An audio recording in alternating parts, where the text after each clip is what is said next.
नमस्कार दोस्तों, क्या बुद्ध के कर्म सिद्धांत और ब्राह्मणी कर्म के सिद्धांत में रात दिन का अंतर है? बुद्ध के धम्म का यह ऐसा एकमात्र सिद्धांत है जिससे दूसरों को भारी गलतफहमी हुई है। बुद्ध के धम्म में कर्म का क्या स्थान है और इसका महत्व क्या है? अनभिज्ञ हिंदू नासमझी के कारण केवल शब्दों की समानता देखकर कहते हैं कि बुद्ध का धम्म और ब्राह्मणी धर्म या हिंदू धर्म एक ही है। ब्राह्मणों का पढ़ा लिखा और रूढ़िवादी वर्ग भी यही कहते हैं। यहाँ तक कि अवतारवाद के विरोधी बुद्ध को ही विष्णु का 10वां अवतार बता दिया। इस प्रकार वे अनजान जनता को जानबूझकर भ्रमित और गुमराह करते हैं। पढ़े लिखे ब्राह्मण ये बात अच्छी तरह से जानते हैं कि बुद्ध का कर्म का सिद्धांत ब्राह्मणी कर्म के सिद्धांत से बिल्कुल अलग है। फिर भी वे यही कहते हैं कि बुद्ध धम्म वही है जो ब्राह्मणवाद या हिंदू धर्म है। शब्दों की समानता के कारण उनको अपना झूठा दुष्प्रचार में आसानी हो जाती है। इसलिए इस विषय पर पूरी जांच पड़ताल की जानी बहुत जरूरी है। करने भगवान बुद्ध का कर्म सिद्धांत शब्दों की समानता के बावजूद ब्राह्मणी कर्म सिद्धांत से बहुत अलग है। दोनों का आधार ही एक दूसरे से इतना अधिक अलग है कि आगे का परिणाम एक हो ही नहीं सकता।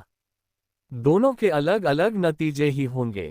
पहले जानते हैं कि हिंदू धर्म के कर्म सिद्धांत की खास बातें या मान्यताएं क्या हैं। हिंदू कर्म सिद्धांत आत्मा की मान्यता पर निर्भर है, लेकिन बुद्ध का कर्म सिद्धांत निर्भर जा है, क्योंकि बुद्ध धम्म में आत्मा को नहीं माना जाता है। ब्राह्मणी कर्म सिद्धांत वंशानुगत है, जो एक जन्म से दूसरे जन्म तक चलता पाता है, क्योंकि आत्मा भी जन्म लेकर आगे चलती रहती है। बुद्ध के धम्म में जब आत्मा के अस्तित्व को ही नकार दिया है तो वंशानुगत होने का तो सवाल ही नहीं। हिंदू कर्म सिद्धांत के अनुसार शरीर में आत्मा का अलग वास होता है और किसी जीव की मृत्यु होती है तो आत्मा मरती नहीं है, आत्मा फुर से उड़ जाती है। बुद्ध के धम्म में यह बात सत्य नहीं है। हिंदू धर्म के कर्म सिद्धांत के अनुसार कर्म के दो परिणाम होते हैं। पहला, कर्म करने वाला व्यक्ति प्रभावित होता है। दूसरा, उस कर्म का उसकी आत्मा पर प्रभाव पड़ता है, अर्थात वह भले बुरे जो भी कर्म करता है उसका प्रभाव आत्मा पर पड़ता है। हिंदू मान्यता के अनुसार किसी व्यक्ति की मृत्यु होने पर आत्मा उसका शरीर छोड़कर निकल जाती है, तो वह उन संस्कारों से भरी रहती है। ये संस्कार ही हैं जो उसके भावी जन्म और स्तर को तय करते हैं। गहन अध्ययन और परीक्षण से यह स्पष्ट होता है कि हिंदू धर्म के कर्म सिद्धांत के आत्मवाद और बुद्ध धम्म के अनात्मवाद में जरा सी भी समानता या मेल नहीं है। इसलिए दोनों का कर्म सिद्धांत न एक जैसा है और न एक जैसा हो सकता है। ऐसे में दोनों को एक ही बताना मूर्खता है। इसलिए शब्दों की समानता के कारण फैलाई जा रही भ्रांतियों से सावधान रहकर गुमराह नहीं होना चाहिए। क्या पिछले जन्म के कर्मों का प्रभाव अगले जन्म पर पड़ता है? भगवान बुद्ध ने ही कर्म के सिद्धांत की स्थापना की थी। संसार में सबसे पहले उन्होंने ही उद्घोषणा की थी, जैसा बोओगे वैसा काटोगे। उन्होंने कर्म के सिद्धांत पर इतना अधिक जोर दिया कि उनका मानना था कि यदि कर्म के सिद्धांत को दृढ़ता के साथ न माना जाए तो नैतिक अनुशासन हो ही नहीं सकता। बुद्ध के कर्म सिद्धांत का संबंध सिर्फ कर्म से था, और वह भी इसी जीवन के कर्म से, जबकि ब्राह्मणी कर्म सिद्धांत एक विस्तारित सिद्धांत भी है जिसके अनुसार कर्म में पूर्वजन्म या पूर्वजन्मों के किए गए कर्म भी शामिल हैं। यदि व्यक्ति का जन्म गरीब परिवार में हुआ है तो यह उसके पूर्वजन्म के बुरे कर्मों का परिणाम है। यदि व्यक्ति अमीर परिवार में पैदा हुआ है तो यह उसके पूर्वजन्म के अच्छे कर्मों का परिणाम है। यदि किसी व्यक्ति के शरीर में जन्मजात दोष या रोग है तो यह उसके पूर्वजन्म के बुरे कर्मों का फल है। ब्राह्मणी कर्म सिद्धांत बहुत ही हानिकारक और साजिशपूर्ण भी है, क्योंकि कर्म की ऐसी व्याख्या और कर्म फल की ऐसी बातों के बाद तो जीवन में मनुष्य की कोशिश के लिए कोई स्थान ही नहीं बचता है। यदि पिछले जन्म के आधार पर सब कुछ जन्म से पहले ही सब तय हो जाता है तो इस जीवन में कुछ करने की गुंजाइश ही नहीं बचती। यह विस्तारित हानिकारक सिद्धांत भी कई बार भगवान बुद्ध के साथ चिपका दिया जाता है। जबकि भगवान बुद्ध ऐसे सिद्धांत को नहीं मानते थे। इस सिद्धांत को अच्छी तरह जांचने समझने के लिए यह उचित होगा कि भाषा में थोड़ा बदलाव कर यह कहने की बजाय कि पूर्वजन्म के कर्म का प्रभाव एक जन्म से अगले जन्म में जाता है, अर्थात पूर्वजन्म का कर्म कर परंपरा से प्राप्त होता है। ऐसा करने से न तो इसके सिद्धांत को नुकसान होगा, न इसके कानूनी अर्थ या वास्तविक अर्थ में कोई फर्क पड़ेगा। अब ये पूछा जाना जरूरी है कि पूर्वजन्म का कर्म वंशानुगत क्रम से कैसे प्राप्त होता है, और वंशानुगत क्रम के हिसाब से पूर्वजन्म के उस कर्म की अपनी प्रकृति क्या है। क्या ये वंशानुगत क्रम से प्राप्त कोई लक्षण गुण है या स्वयं द्वारा अर्जित किया गया कोई लक्षण है। किसी भी मनुष्य को वंशानुगत उसके माता पिता से क्या प्राप्त होता है। विज्ञान के अनुसार नर शुक्राणु और मादा अंडाणु के मिलने से भ्रूण बनने की शुरुआत होती है। मनुष्य जीवन की शुरुआत यहीं से होती है। इसी विषय पर चर्चा करने के लिए भगवान बुद्ध के पास जो यक्ष देवता भगवान बुद्ध के पास आया था, उसे बुद्ध ने कहा था कि मनुष्य की उत्पत्ति अपने माता पिता से ही होती है। बुद्ध का कर्म सिद्धांत इसी जन्म के कर्म से है। उस समय भगवान बुद्ध राजगृह में गृद्धकूट पर्वत पर ठहरे हुए थे। तब एक यक्ष भगवान के पास आया और कुछ सवाल पूछे। भगवान, आपका कहना है कि केवल रूप जीव या आत्मा नहीं है तो जीव सशरीर कैसे होता है। जीव या आत्मा को हाड़ मांस का ये ढांचा कैसे प्राप्त होता है। माता के गर्भ में जीव किस प्रकार रहता है। तथागत ने उत्तर दिया, माता पिता के संयोग से माता के गर्भ में माता के कण अंडाणु और पिता के कण शुक्राणु का मिलन होता है, कलह होता है, छोटा पिंड बनता है, मांसपेशी बनना शुरू होती है, तब आकार बढ़कर घन का रूप धारण करता है, पिंड से सिर और मुंह बनता है। इसी पर धीरे धीरे शरीर के अंग बनने लगते हैं, बाल और नाखून आदि बनते हैं। भ्रूण का पिंड एक नाल के द्वारा मां के गर्भ से जुड़ा होता है।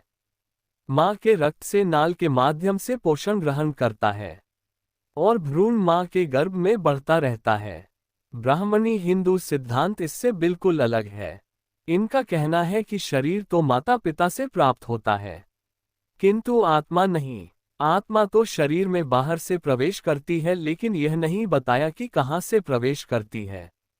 दूसरा प्रश्न है कि पूर्वजन्म के उस कर्म की अपनी स्थिति क्या है।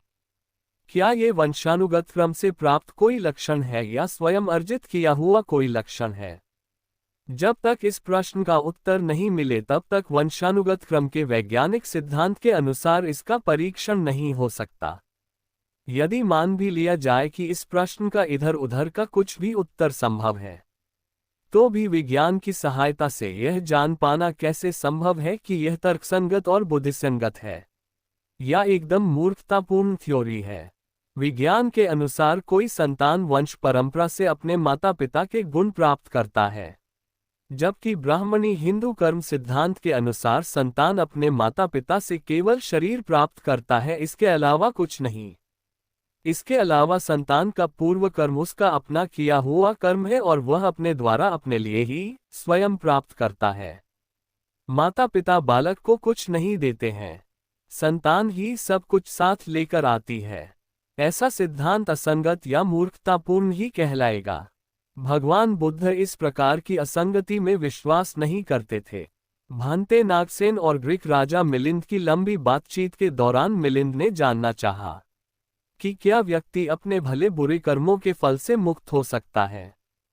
थेर नागसेन ने उत्तर दिया, हाँ, यदि पुनर्जन्म नहीं हो तो मुक्त हो सकता है, और यदि पुनर्जन्म हो तो मुक्त नहीं हो सकता। राजा मिलिंद ने कहा, मुझे इसका एक उदाहरण दें।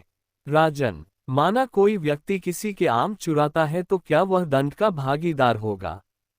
हाँ, होगा राजन। लेकिन जो आम के बीज उसने जमीन में बोए थे वे तो उसने चुराए नहीं, तब उसे दंड क्यों मिले?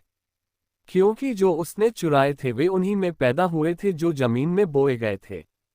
ठीक इसी प्रकार हे राजन, मनुष्य का ये नाम रूप अर्थात मन व शरीर तो कर्म करता है, चाहे भले हो या बुरे, और इसी कर्म से दूसरा नाम रूप ग्रहण करता है, इसलिए वह अपने कर्म के फल से मुक्त नहीं होता। भांते नागसेन, बहुत अच्छा। तब फिर राजा मिलिंद ने पूछा, भांते, जब एक नाम रूप से कर्म किए जाते हैं तो उन कर्मों का क्या होता है? राजन, मन, वाणी और शरीर से किए गए कर्म कभी साथ नहीं छोड़ने वाली छाया की तरह पीछा करते रहेंगे। क्या कोई उन कर्मों के बारे में बता सकता है कि ये कर्म यहाँ है या वहाँ है? नहीं। भांते, मुझे एक उदाहरण से समझाओ। तो हे राजन, क्या कोई किसी वृक्ष के उन फलों को दिखा सकता है और बता सकता है कि ये यहाँ है या वहाँ है? भांते, निश्चय से नहीं। इसी प्रकार राजन, जब तक जीवन की शुरुआत जन्म लेने के स्रोत यानी भव चक्र श्रृंखला की पहली कड़ी अविद्या को नष्ट नहीं किया जाता, तब तक किए गए कर्मों को बता सकना असंभव है। बुद्ध ने कहा, पूर्व जन्म के कर्मों का वर्तमान जीवन पर असर नहीं। क्या बुद्ध यह मानते थे कि पूर्व जन्म के कर्मों का भविष्य के जीवन पर प्रभाव पड़ता है? भगवान बुद्ध का पूर्व कर्म का सिद्धांत आधुनिक विज्ञान की तरह है। वह पूर्वजन्म के को वंशानुगत अर्थात एक जन्म से अगले जन्म में जाने में विश्वास नहीं करते थे। जब वह यह मानते थे कि व्यक्ति को जन्म या जीवन अपने माता पिता से मिलता है। संतान में जो गुण रोष होते हैं वह वंशानुगत क्रम में माता पिता के माध्यम से ही प्राप्त होते हैं। ऐसे में बद्ध कर्मों के वंशानुगत आगे से आगे साथ जाने में विश्वास ही कैसे कर सकते थे? ठोस तर्क के अलावा इस बात का सीधा प्रमाण भी उस चर्चा में मिलता है जो बुद्ध और निगंठ जैन साधुओं के बीच हुई थी, जिसे चूल दुख खंड सूक्त कहते हैं।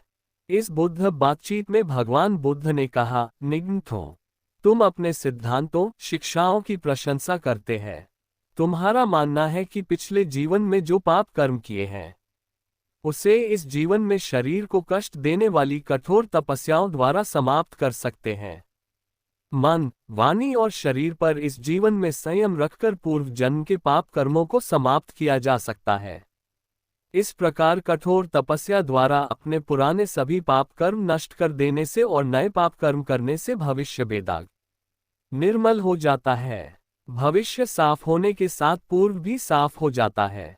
पूर्व के साफ हो जाने के साथ दुख नहीं रहता, दुख नहीं रहने से दुखद वेदना नहीं रहती, और दुखद वेदनाओं के न रहने से सारे दुखों का नाश हो जाता है।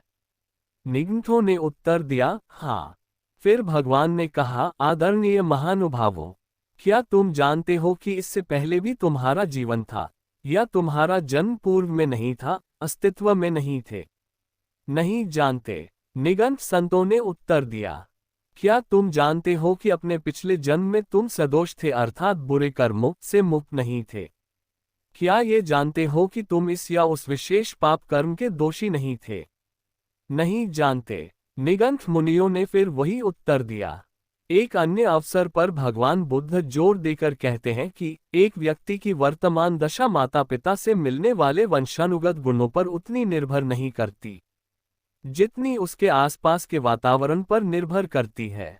भगवान बुद्ध ने देवदह सुत्त 5 में कहा है, कुछ श्रमण और ब्राह्मण की दृढ़ मान्यता है कि मनुष्य अपने वर्तमान जीवन में दुख या सुख चाहे जो भी अनुभव करता है वह उसके पूर्व जन्मों के कर्मों का फल है, और पूर्व जन्मों के कर्मों की शुद्धि करने के साथ नया कुशल बुरे कर्मों को नहीं करने से भविष्य में पाप कर्मों का क्षय हो जाता है।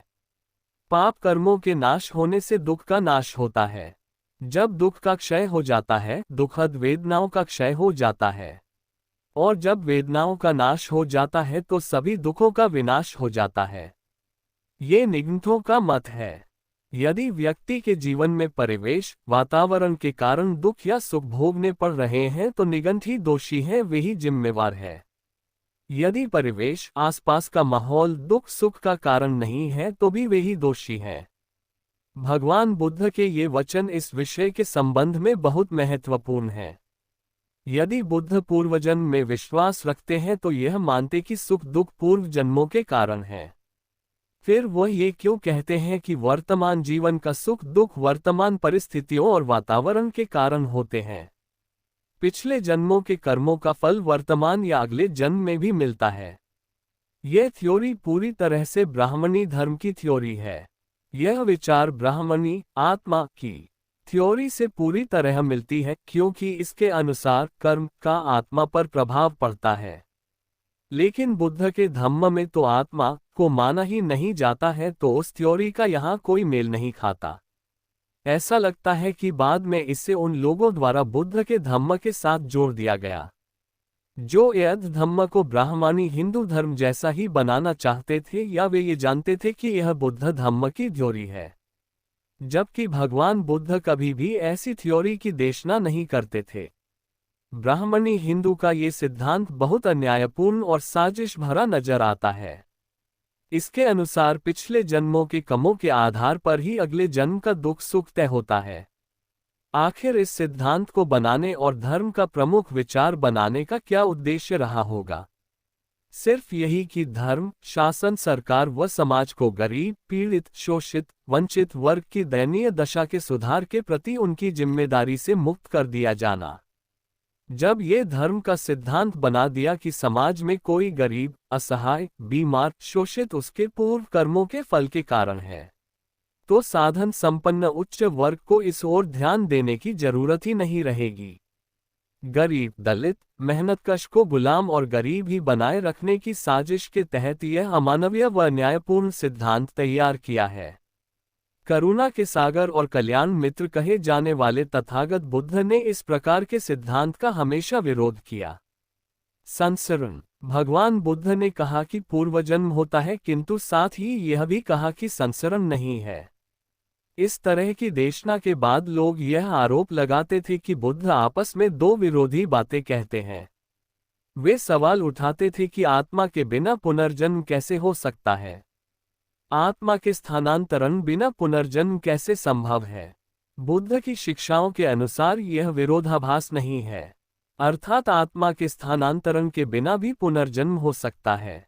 राजा मिलिंद के प्रश्नों के उत्तर में भदंत नागसेन ने इसे अच्छी तरह समझाया है। बैक्ट्रिया के राजा मिलिंद ने भिक्षु नागसेन से एक एक कर यही प्रश्न किए, भंते, क्या भगवान बुद्ध पुनर्जन्म को मानते थे? थेर नागसेन का उत्तर था, हाँ। राजा मिलिंद बोले, भगवान बुद्ध पुनर्जन्म में तो विश्वास करते थे, लेकिन आत्मा को नहीं मानते थे। तो आत्मा के बिना पुनर्जन्म कैसे हो सकता है? ये तो विरोधाभासी विचार है।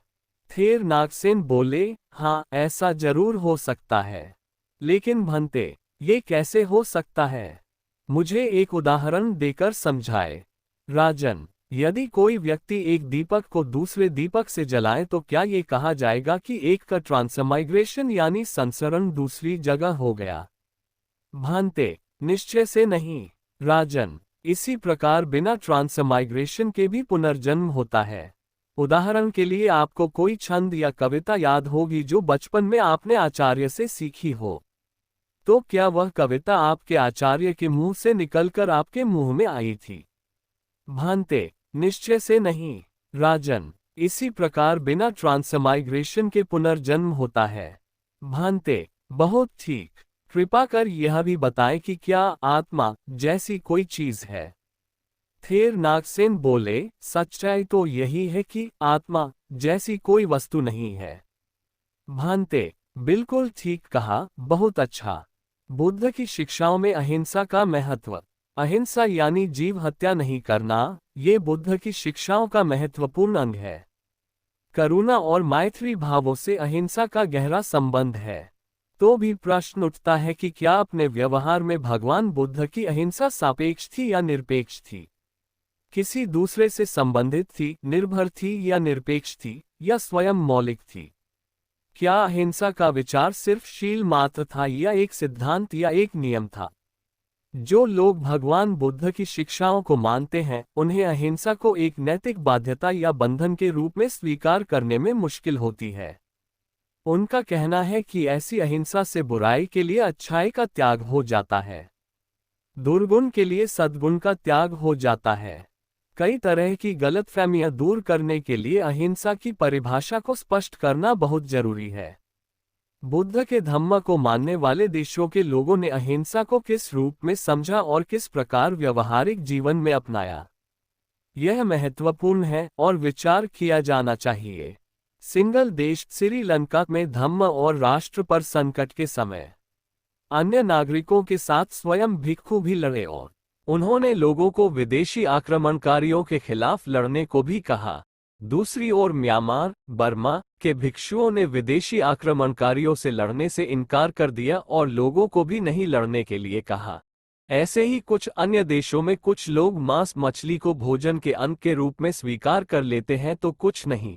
बुद्ध के अनुयायी कुछ देशों में भिक्षु मांसाहार ग्रहण नहीं करते, लेकिन अधिकतर लोग ग्रहण करते हैं। जर्मनी की बुद्धिस्ट सोसाइटी ने 5 शीलों में से पहले शील को छोड़कर बाकी चारों शीलों का पालन करना स्वीकार किया। अहिंसा का पालन व्यवहारिक जीवन में अलग अलग होता है।